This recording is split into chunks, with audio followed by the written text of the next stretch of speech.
Hi friends, welcome to Sudhasri kitchen. இப்போ நீங்கள் பார்த்துட்டு இருக்கிறது மஷ்ரூம் பிரியாணி தாங்க. இந்த மாதிரி சுட சுட செஞ்சு இது கூட மசாலா ரைத்தா வச்சு சாப்பிட்டா வாவ் சூப்பராக இருக்குமா, அடிக்கடி செஞ்சு கொடுங்கன்னு குழந்தைங்க கேட்பாங்க. இது செய்யறதுக்கு முதல்ல மிக்ஸி ஜாரில் 1/4 கப்புக்கு தேங்காய் சேர்த்துக்கலாங்க. அடுத்தது பட்டை, ஏலக்காய், ஸ்டார் பூவு, கல்பாசி, இலை, கிராம்பு இது எல்லாத்தையும் நம்ம இதில் மிக்ஸி ஜார்லேயே சேர்த்துக்கணுங்க. இது சேர்த்துட்டு இது கூட நம்ம 10 போல் முந்திரி சேர்த்துக்கலாங்க.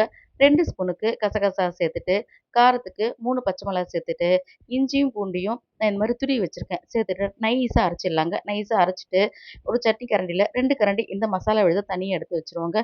அடுத்தது ஸ்டவ்வில் ஒரு குக்கர் வச்சுருக்கேன். இதில் 3 ஸ்பூனுக்கு நெய் சேர்த்துட்டு 3 ஸ்பூனுக்கு ஆயில் சேர்த்துக்கலாங்க. அப்படி செஞ்சால் தான் கரெக்டாக இருக்கும். இப்போ தாளிக்கிறதுக்கும் அதே மாதிரி பட்டை வகைகள் கொஞ்சமாக ஒன்று போட்டால் போதும். முந்திரி ஒரு 5, 6 சேர்த்துட்டு நல்லா இதை பொன்னிறமாக முதல்ல வறுத்து எடுத்துக்கலாங்க. இப்போ இது நல்லா பொரியட்டும்.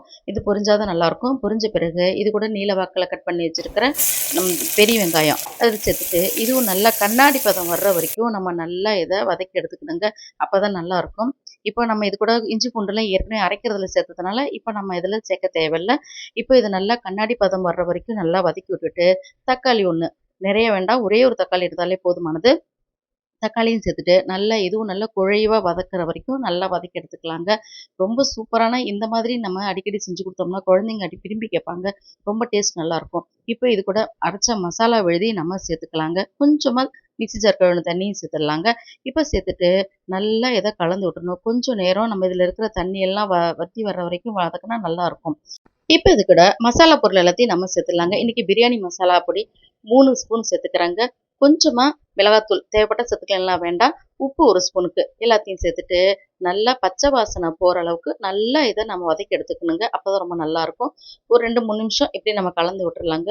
பக்கத்துலேயே இருந்து ஹை ஃப்ளேமில் வச்சு கூட கொஞ்சம் கலந்து விட்டுக்கலாம். இப்போ இது கூட மல்லித்தழை, புதினா சேர்த்துடலாங்க. சேர்த்துட்டு அதையும் சேர்த்து நல்லா வதக்கிக்கலாம். வாசனை இப்போ கலந்துட்டு இருக்கும் போதே நமக்கு ரொம்ப சூப்பராக அட்டகாசமாக இருக்கும், வீடே மணக்கிற மாதிரி. அடுத்தது 200 கிராம் நான் காளான் எடுத்து குட்டி குட்டி பீஸாக கட் பண்ணி வச்சுருக்கிறேன். இந்த காளான்களையும் இதோட நம்ம சேர்த்துக்கலாங்க.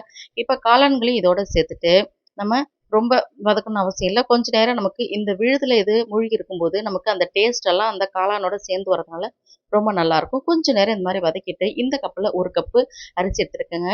அதுக்கு நான் 2.25 கப்பு நான் தண்ணி சேர்த்துக்கிறேன். சாரிங்க, இன்னைக்கு நான் என்ன செஞ்சுட்டேன்னா பெரிய தப்பு பண்ணிட்டேன். என்னன்னா நான் சாப்பாட்டு அரிசி எடுத்துட்டேன், மறந்து போயிட்டு.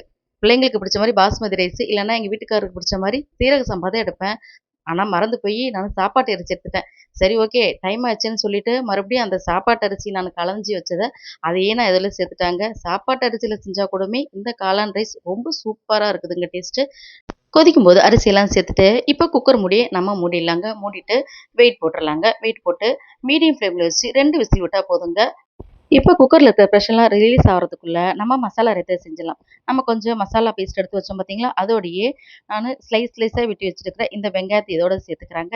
சேர்த்துட்டு ஒரு 1/2 கப்பு இருக்க மாதிரி தயிர் சேர்த்துக்கிறாங்க. தயிர் இந்த அளவுக்கு சேர்த்தா போதும். 1/4 ஸ்பூனுக்கு உப்பு சேர்த்துக்கிறேன். அடுத்து இது கூட நம்ம பாலாடை கொஞ்சமாக சேர்த்துக்கும்போது ரொம்ப டேஸ்ட்டு சூப்பராக இருக்கும். அதனால் கொஞ்சமாக நம்ம பாலாடையும் சேர்த்துக்கலாம். சேர்த்துட்டு இந்த மாதிரி நல்லா கலந்து விட்டால் போதுங்க. அட்டகாசமான மசாலா ரைத்தா சூப்பராக ரெடி ஆகிடுங்க. அவ்வளோதாங்க நம்ம மசாலா ரைத்தா. இந்த மாதிரி செஞ்சுட்டு நம்ம சேர்த்து சாப்பிடும்போது அவ்வளோ அருமையாக இருந்துச்சு. இப்போ நம்ம குக்கரை திறந்து பார்க்கலாம். இப்போ நல்ல ப்ரெஷர்லாம் அடங்கிடுச்சு. இப்போ நம்ம குக்கரை திறக்கலாம். திறந்து பார்த்தோம்னா அப்படியே கம கமன்ற சூப்பரான நம்மளுடைய காளான் பிரியாணி அட்டகாசமாக ரெடி ஆயிடுச்சுங்க. பாருங்கள், நம்ம சாப்பாட்டு அரிசியில் செஞ்சால் கூடமே ரொம்ப நல்லாவே இருக்குது. இந்த மாதிரி தண்ணி கொஞ்சம் கம்மி வச்சா இன்னும் கொஞ்சம் நமக்கு உதிரி உதிரியாக கிடைக்கும். ஆனால் இதுவே எங்களுக்கு சூடு ஆறின பிறகு நல்ல உதிரி உதிரியாக வந்துச்சு. என்ன மாதிரி நீங்களும் அரிசியை மாற்றி போட்டு என்னைக்காவது இந்த மாதிரி செஞ்சு சொதப்பிருக்கீங்களா? கமெண்ட்டில் ஷேர் பண்ணுங்கள் ஃப்ரெண்ட்ஸ். உங்களுக்கு இந்த அருமையான காளான் பிரியாணி ப்ளஸ் மசாலா ரைத்தா இந்த வீடியோ உங்களுக்கு பிடிச்சிருந்துச்சுன்னா சுதாஸ்ரீ கிச்சனுக்கு சப்ஸ்கிரைப் பண்ணுங்கள். ஃப்ரெண்ட்ஸ் ரிலேட்டிவ்க்கு ஷேர் பண்ணுங்கள், லைக் பண்ணுங்கள், கமெண்ட் பண்ணுங்கள். ஆரோக்கியமானதை சமைப்போம், ஆனந்தமாக இருப்போம்.